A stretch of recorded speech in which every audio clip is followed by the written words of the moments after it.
up, guys? It's your boy, Barca Boy 103. Today we're going to be reacting to the Barcelona news over the past few days. We do have some big topics to discuss. Firstly, the free agent signing of Jonathan Tah is on the verge of being completed. Deco met with his agent Frenkie de Jong a few days ago, and agreement is almost close. He is expected to be Barcelona's first signing in 2025 as a free agent. Alongside that signing, they're going to be looking at other signings as well, mainly in the left wing and fullback position, but keeping one eye on the future of the striker position. Jonathan David, a free agent as well. The club are tracking him alongside Erling Haaland and Viktor Gyökeres. Alongside signings, of course, sales will come as well. The club officially told both Ansu Fati and Garcia that they are for sale and they can leave in January or in the summer. Also has updates around the future of Frenkie de Jong, with the club right now still in favor of keeping Frenkie, and also Hansi pushing internally for the club to keep Frenkie de Jong as well. Has some other news as well. European Super League update. Hansi took a red card against Betis updates as well.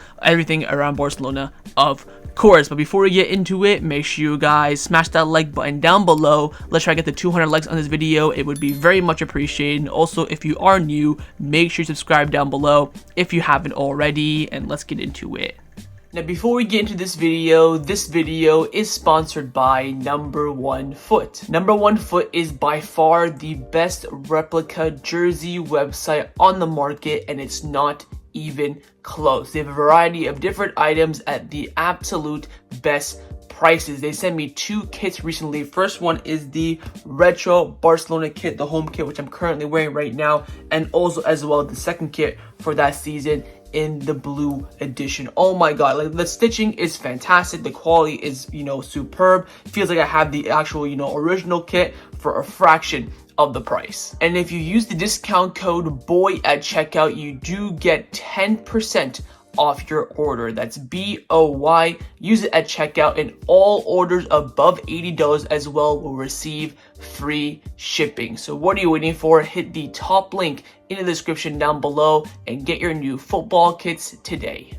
Let's start off with the transfer news over the past few days, and the biggest news that we have over the past few days is that Barcelona is close to their first summer signing of 2025. We are still in 2024, but the first signing of 2025 is very close to being agreed, and it is the free agent Jonathan Tah. Now, according to Gentes, who initially broke the news, they came out saying that Deco traveled to Germany a few afternoons ago. I think this was 2 days ago before the Betis game, and met with Jonathan Tah and his agent in a restaurant. Both parties are very satisfied with the meeting that took place. And of course, do not forget that Tah's agent is your boy Frenkie de Jong, who has a fantastic and excellent relationship with the Barcelona board. This is also confirmed afterwards by Padigol from Sky Germany, saying that Barcelona are now going all in to secure Jonathan Tah on a free transfer for the summer with strong chances of success. Bayern Munich are also still pushing to sign him as well. Of course, they had two bids in the previous summer rejected by Bayern Leverkusen. Quite crazy that they've done that, but they'd rather have Tah for free for 1 year than to sell him and not have him. But that's up to Bayern Leverkusen. I don't really care. Now, Mateo Merito has come out saying that Barcelona are advancing on Jonathan Tah. A few days ago, they met, of course, Deco and his entourage, and it went very well. The club has been after him for a while, and the relationship with his agent places Barcelona in pole position at the moment. Negotiations not fully closed yet, but steps are being taken place. That other teams like Bayern Munich are still keeping an eye on the situation. Also, Gentes added that Jonathan Tah was very satisfied with the meeting, and apparently Barcelona explained their sporting project very well to Tah. Fucking hell, they would hope so, especially if they do want to sign him. And also, Mateo did add that Jonathan Tah is a personal request of Hansi Flick, and apparently he's very important to the playing style that Flick does want to play. Now, a couple things here. Well, number one, again, I don't mind Jonathan Tah signing. I think he's a good player on a free transfer. His age, you probably get maybe 2-3 years out of him at the prime level. He'll be a great squad player in and out. Could be a starter. Could be an Inigo Martinez 2.0. No issue with that. This signing for me clearly indicates that someone is leaving in the defense. Whether it's Andreas Christensen, whether it's Araujo, someone is leaving. Eric Garcia for me is already out the door at this point. You already have so many defenders as well. You have Kubarsi, you have Araujo, you have Christensen, you have Kunde who can play there, you have Inigo, you have Eric already. That's 6 players for 4 that you need. So I personally believe out of Araujo, Christensen, and Eric Garcia, 2 of them are going to leave if we're advancing this much on a Jonathan Tah center back free agent signing. Now, would I rather keep Christensen over Tah? Personally, yes, but if the club see maybe that he's not always fit and they think this is a better opportunity, and of course it's a player that the manager is asking for as well, I don't mind it. I'm not totally against it. For me personally, I'd rather keep Christensen than sell him for 40 or 30 or whatever and then bring in Tah for free. That's just my personal opinion. Again, we'll wait and see how things do turn out. Christensen might come back in January, be absolutely fantastic. Then we might end up binning the Jonathan Tah deal. Again, we reached an agreement last summer with Guido Rodriguez, and again, we didn't sign him in the end. So this could all be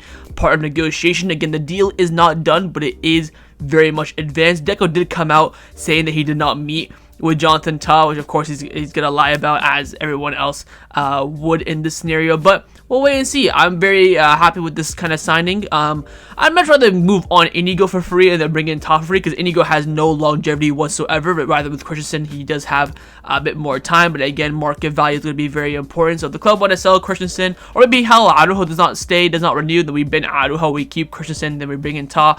Either way, there is going to be some center back movements in the summer, which I think, you know what, there's other priorities. You want to get a full back, you want to get a left winger, but I guess the market opportunity is there for Barcelona, and of course Flick is there pushing for the move as well. I think Flick's success this season as well will dictate things. If he does very well, he's asking for players, the club will oblige. But if we win nothing and we have another mid-season, then he asks for players, maybe the club won't be too honed in on that. But we'll wait and see how things turn out. Nonetheless, though, Jonathan Tah is very close to joining Barcelona as a free agent signing, and of course this will lead to potential departures in that center back position. Now, another defender that also has been linked with Barcelona a lot over the past few months, of course, is our former La Masia player and former Barcelona player as well in the first team, Oscar Mingueza. Now, Miguel Rico of Verlivo has come out saying that RB Leipzig, of course, when the German team, are preparing a 20 million euro offer for Oscar Mingueza to Celta Vigo. And again, Barcelona do reserve 50% of any future sale and also have the first right of refusal, which means that if RB Leipzig offer 20 million, Celta Vigo have to inform Barcelona saying that we have an offer for 20 million, we're going to accept it, but of course you put 20 million on the table, we'll accept it from you first. So there is that option there, and we do have 50% of any future sales, so if they do offer 20, in the end Barcelona only have to pay 10 to get Mingueza, and that could maybe tempt Barcelona to sign him. So keep your eyes on this. The fact that we have so many cards and hold so much in the future Mingueza, it will put Barcelona in pole position. I think there could be a good chance, especially with Barcelona targeting two full-back positions, both a left-back and a right-back. I think the Mingueza signing is cheap. He's done alright this season. They might take the gamble and bring him back, so I would keep your eyes on it. For me personally, I don't get the hype of Mingueza. Yes, he's doing alright, but he's not, striking the world of light. Yes, he had a good first month and a half of the season. Now he's just been, average. Some good games, some bad games. I've not heard a peep about Mingueza, goal or assist in La Liga in about 2 months now. I really don't see the hype, and I want natural fullbacks. He's, of course, a center back playing as a fullback. Basically, another Koundé 2.0. We already have a Koundé. Why bring in another player with the same profile as him? That's just my perspective, but again, the value will be important because Barcelona could sign him for 10 million, do an Emerson Royale, and then sell him to maybe RB Leipzig for 20, pocket 10 million profit. But I think that's, a bit far-fetched to say the least. So we'll see how things turn out, but again, keep your eyes on his future because Barcelona do have a lot to play in that final decision. Now, into the forward line, we have been linked with a few players in that area as well. Firstly, a winger, not really a left winger or a right winger, a player who can play on both sides, but he's mainly on the right. It is Luis Henrique, who of course is the former Betis winger. We were linked with him a lot when he was at Betis. Now he made the move, I believe, to Botafogo in the Brazilian league. He's doing very well there, and now he's being linked with Barcelona again, and it's coming in from Joaquim Pereira, who is the #1 source in regards to Brazilian players, Barcelona ins and outs, renewals, interests, whatever the case may be. He came out saying that Barcelona considered Luis Henrique as a suitable long-term option for the club, as he can compete in the right-wing position, which is expected to witness future changes with the development of Lamine Yamal, the 23-year-old, established himself as a capable left winger with pace, dribbling, and goal-scoring capability. He's making regular international appearances for Brazil and the national team as well. Right now he's shining at Botafogo, leading the team to the Copa Libertadores, and was named player in the final after the exceptional performance. He moved to Botafogo in January 2024 for 16 million after a difficult period with Betis, and he is expected to move to Lyon in January 2025. So this upcoming month of January, he is expected to make a move to Lyon in Ligue 1, of course. Keep your eyes on him. I think Barcelona have a fantastic option already to rely upon in the academy, which of course is Dani Rodriguez. He returned from injury for the first time in 3 months, got a brace for Barca Athletic yesterday. He is an absolutely fantastic talent. I think he should be the next in line to be, coverage and competition for Lamine Yamal ahead of signing someone like Luis Henrique. And again, we got to use our money for our left winger and fullbacks first. So I don't see this as a suitable option right now. But again, things go our way, things go his way. You guys might make a move. I don't know. The club have always been following Luis Henrique for quite some time now. So keep your eyes on his future. Barcelona already like him. So if he does shine at Lyon, definitely could become an option for Barcelona in the future, as we are tracking his movements. Now, along with a winger, the club, of course, are keeping their eyes on the striker market as well, with Marca coming out saying that Barcelona are looking for a new Lewandowski, and the options right now are as follows: Erling Haaland, Jonathan David, and Viktor Gyökeres. I've been very against the signing of Viktor Gyökeres, very, of course, vocal about it on the channel. I won't bore you guys. Erling Haaland, of course, that's, of course, the dream for the club, marketing, advertisement, and sporting-wise, alongside the pitch. Jonathan David, just a fantastic option to have, as you know, an off-the-bench kind of thing. Now, also on Jonathan David, we do have some more reports. Fabrizio Romano came out saying that at the moment, Barcelona are not negotiating for Jonathan David, but Sport came out saying that David wants to join Barcelona and would even be open to initially having a secondary role behind Lewandowski, and Barcelona will decide soon. For me, that's the perfect option. Sign Davis as a reserve option, especially next season with Lewandowski. I expect a big drop-off from him. You have a reliable, good striker on the bench that can come into those, you know, Mallorca away, Betis away kind of games, at home games, maybe even start a big game if Lewandowski's injured. I think he'd be a fantastic option for that. However, I would give Pau Victor a chance first. This season, he has to prove to me if he can be that kind of player for Lewandowski next season. If not, you can loan him, sell him, bring in David for free. I think that would be a fantastic option. Of course, David comes in as a secondary option. He explodes. Bish bash bosh, you have your answer. Also, if you bring in maybe Erling Haaland in the future or Viktor Gyökeres in the future, you have two fantastic strikers there competing and, you know, providing that coverage for each other. If you give the manager the option to play with two strikers up front, if we want to go for, you know, a game last 20 minutes, maybe start with two strikers up front in a 4-4-2. I don't know, but I think signing David would be a good option if Pau Victor is not trusted long term. I think Pau Victor's done very well in the games that he has had this season, so I would see how he does for the rest of the year to really, you know, make that decision. But I think Jonathan David coming in as a backup option for Lewandowski next season would be absolutely fantastic. Free agent as well.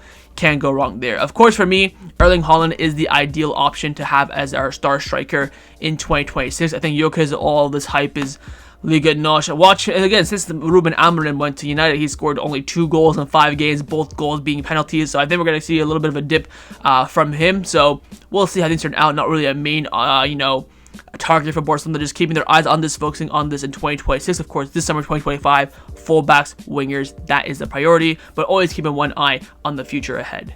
Let's now discuss some of the news in regards to players' futures at Barcelona. First one up is Robert Lewandowski, staying on the theme of strikers. Fabrizio Romano has come out saying that Barcelona believes that Lewandowski will continue to be their starting striker for next season as well, and they are fully focused on giving him his new contract and extending him for another year. Now, right now, Lewandowski's contract expires in 2026. So maybe the club don't want to leave for free in 2026. They want to extend it 1 year until 2027. That way in 2025, they can move him on for free, or maybe just let him go for free anyways. I understand the club's thought process here. Again, I would do the same as well, but only in the case that we do have a good option, because you never know. These strikers, I think Lewandowski is a fantastic player, generational striker, of course. I think he can do it at the top level, even if he's not fully at the races, but you cannot rely on that. So having, you know, a very good Pau Victor or a very good prime Jonathan David would be suitable for Barcelona next season to have for Lewandowski. And then we just rely on him next season. We're going to get cooked. Of course, he's having an absolute worldly of the season right now. I can understand why the club want to keep him, and I am on board with that. Marketing and sporting wise as well, he's absolutely huge. I think alongside Lamine Yamal, he sells the most shirts for Barcelona. He's on most of the faces for advertisement. He's on the front of the Camp Nou as well. Him, Gavi, Pedri, and Lamine Yamal are like the 4 faces of Barcelona, alongside Rafinha, who's kind of making, you know, Ari Montadla now. So we'll see. I do expect him to be here next season, but the season after that is where the big question mark comes in. I think that's what we should probably call it quits with Lua, but we'll have to wait and see. I think the most important thing is not to heavily rely on him next season, as he will be aging. Now, another player that does want to commit his future to Barcelona is Andreas Christensen, with 24 Marti coming out saying that despite many teams, especially from England and Italy, being interested in him, Andreas Christensen is only focused on recovering as soon as possible and winning his place at Barcelona again.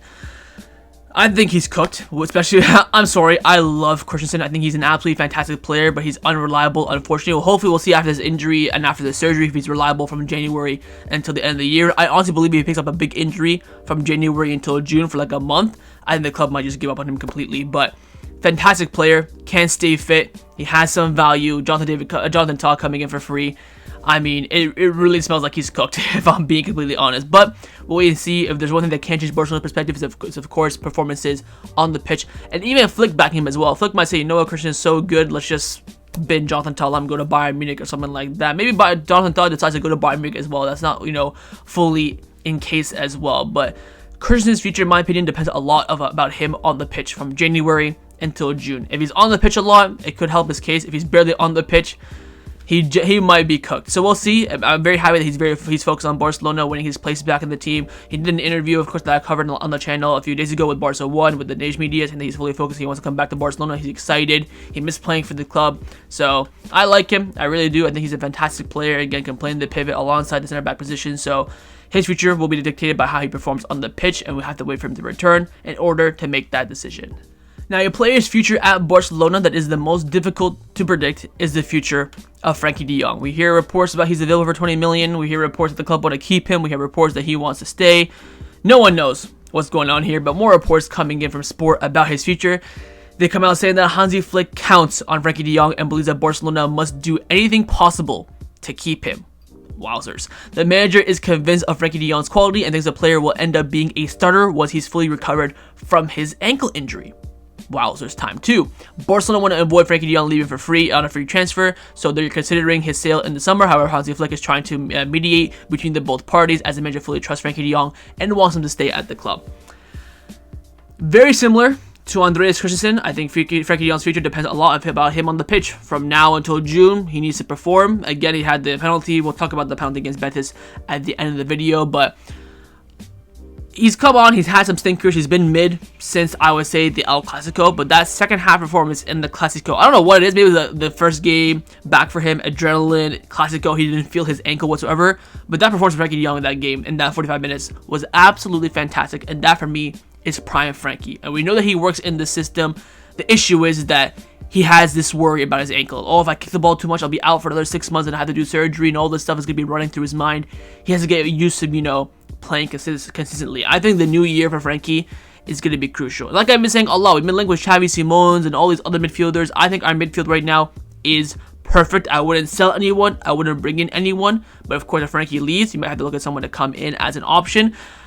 I like Frenkie. I think he's a great player. Again, for me, the most important thing about players' futures at Barcelona, regardless of the name, is your commitment to this club. If you want to stay and you're good, crack on, let's negotiate. But if you want to leave, you want to dilly-dally, you don't know, I got no time for that. I wouldn't, the only player I would twerk for to keep forever is, of course, Leo Messi. There's no other player in my lifetime, I think, maybe Lamine Yamal in a few years' time, that I would, bend over backwards for. Whether it's Lewandowski, Rafinha, Pedri, Gavi, Lamine Yamal a bit different maybe. I don't know. We'll see with him. Frenkie, Araujo, Koundé, Ter Stegen. I don't care. I will never see a player in my lifetime again that I would bend over backwards for, apart from Leo Messi. So if you want to stay at the club, great. We can talk. We can negotiate. If you don't, jog on. I couldn't care less. That is personally my own perspective. But I think Frenkie de Jong is of the quality and of the talent to play at Barcelona. I do think in the midfield, he can definitely cook. I think maybe him and Pedri in the midfield against top teams could work. Him and Casado in the midfield to rest Pedri. Again, there's so many games.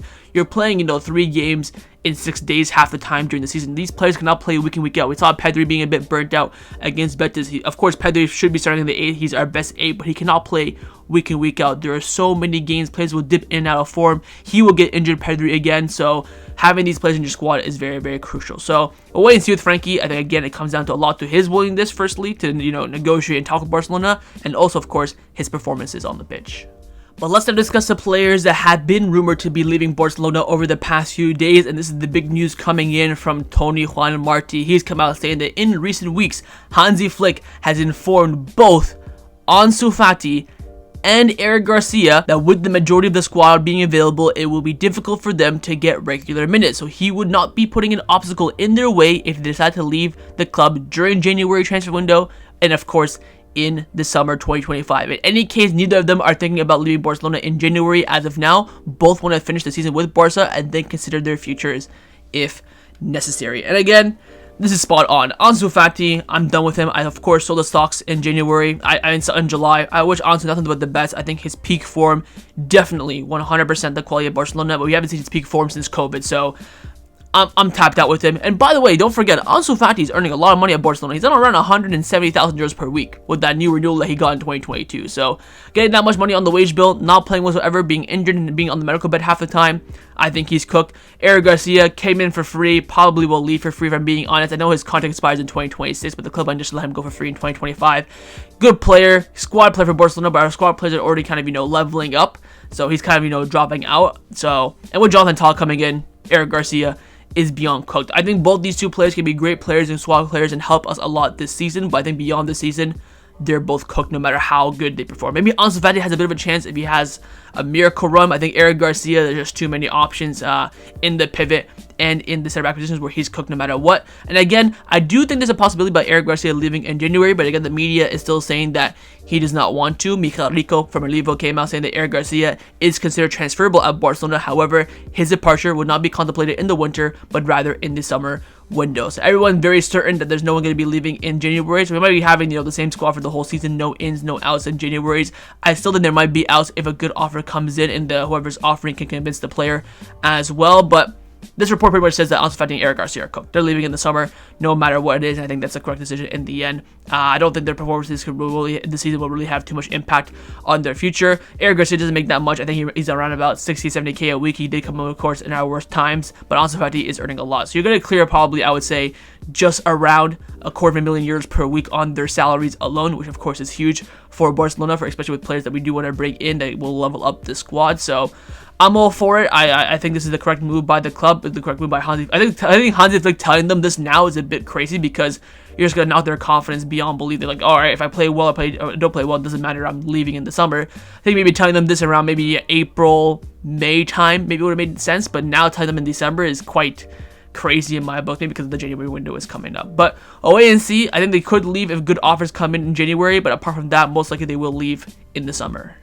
Let's now discuss some of the news surrounding Barcelona over the past few days. First up, of course, one of the big questions in the media has been about the registration of Dani Olmo in January. Of course, Pau Victor and Dani Olmo are both temporarily registered in Barcelona. They have to be fully registered come January in order to continue playing for the club for the rest of the season.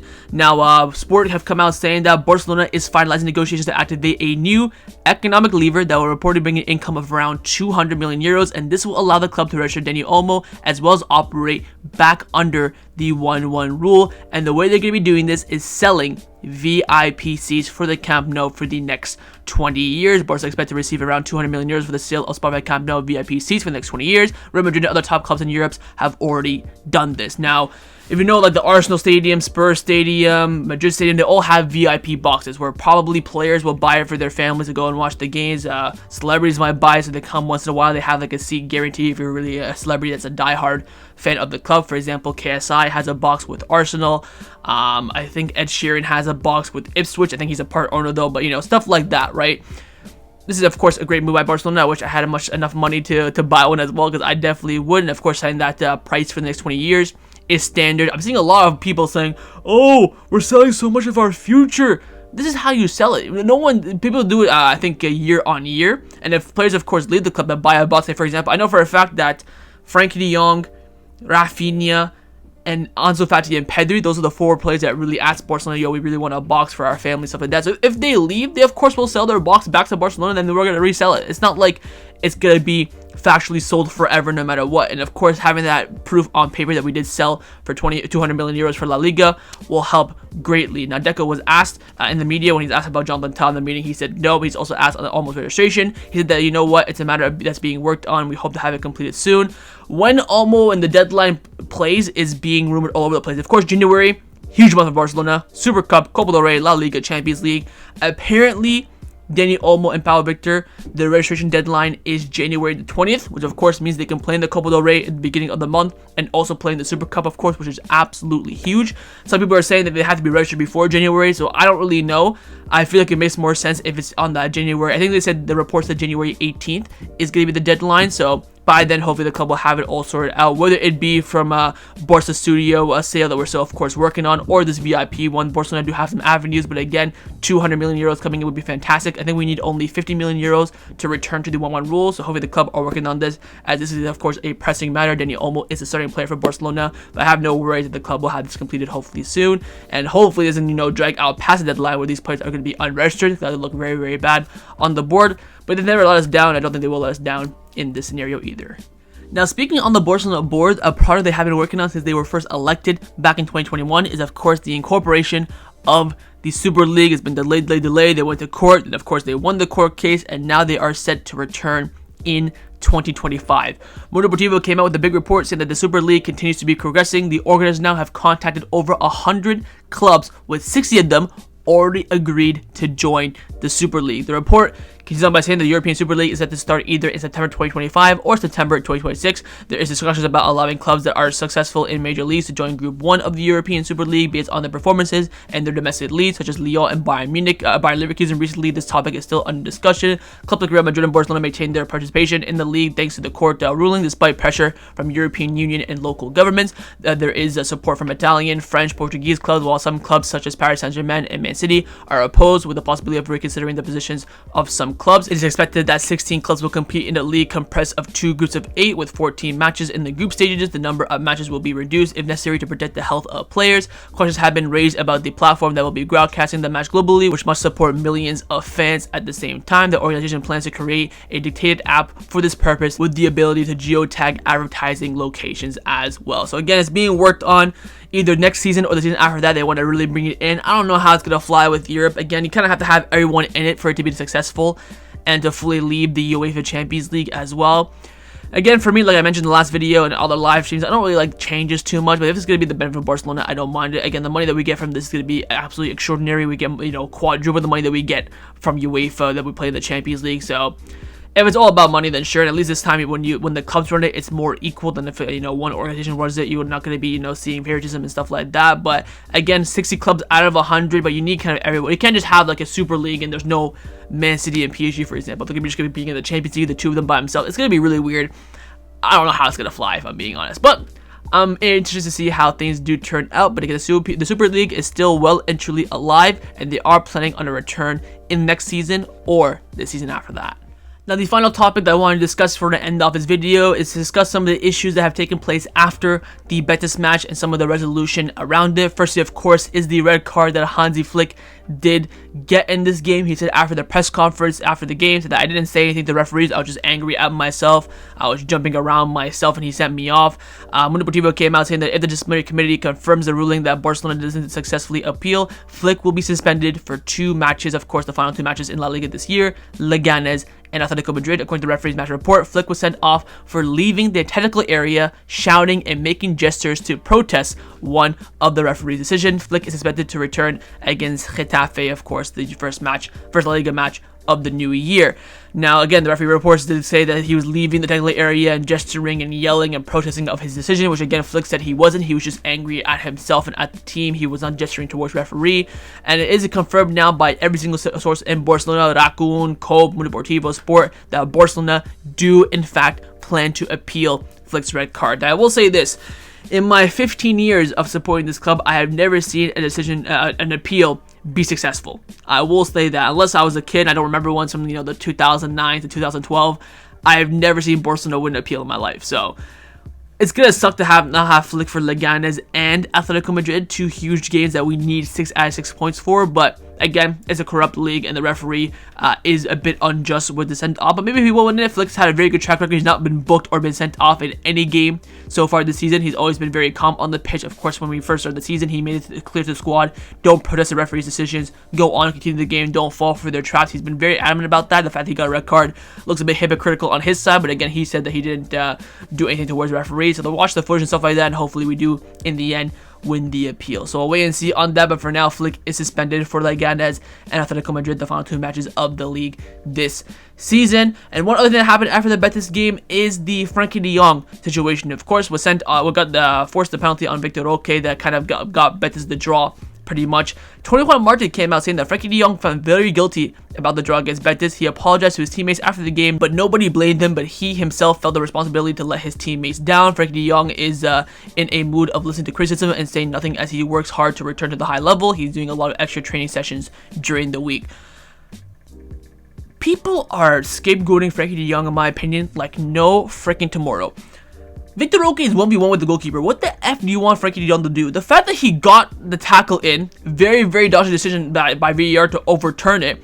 I'd rather him do that than let Viktor Gyökeres go 1v1 and score. Imagine Viktor Gyökeres scored, he celebrated. That would have fucking killed the whole entire team. That would have been so, so annoying.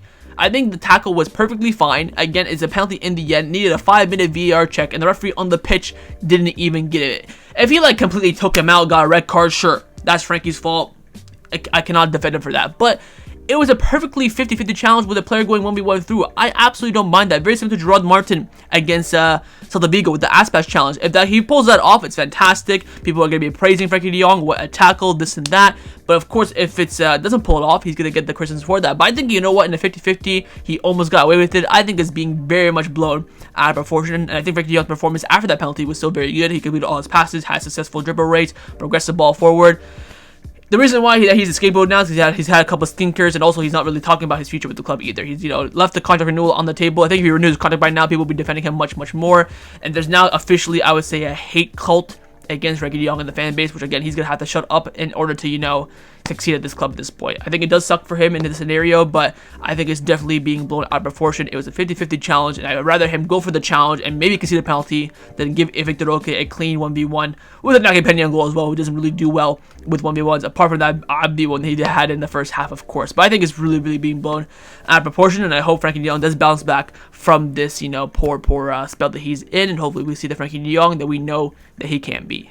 So that was my reaction to the Barcelona news over the past few days. Hope you guys enjoyed this video. If you did, of course, make sure you drop a like down below. And of course, in the comments down below as well, let me know your thoughts on everything we did discuss. The main thing I want to know firstly is your thoughts on the signing of Jonathan Tah as a free agent. Would you do it or not? Secondly, on those strikers being linked with Barcelona, who would you prioritize? Would you go for David this summer for free? And who do you favor over Haaland and Gyökeres? Thirdly, your thoughts on the futures of Ansu Fati and Eric Garcia being for sale. Do you agree or disagree with that decision from the club? And finally, your thoughts on the future of Frenkie de Jong. Are you in favor of him staying or leaving the club in the future? And of course, make sure you guys subscribe down below if you haven't already. And I will see you guys next time on the channel. Take care and Forza Barca.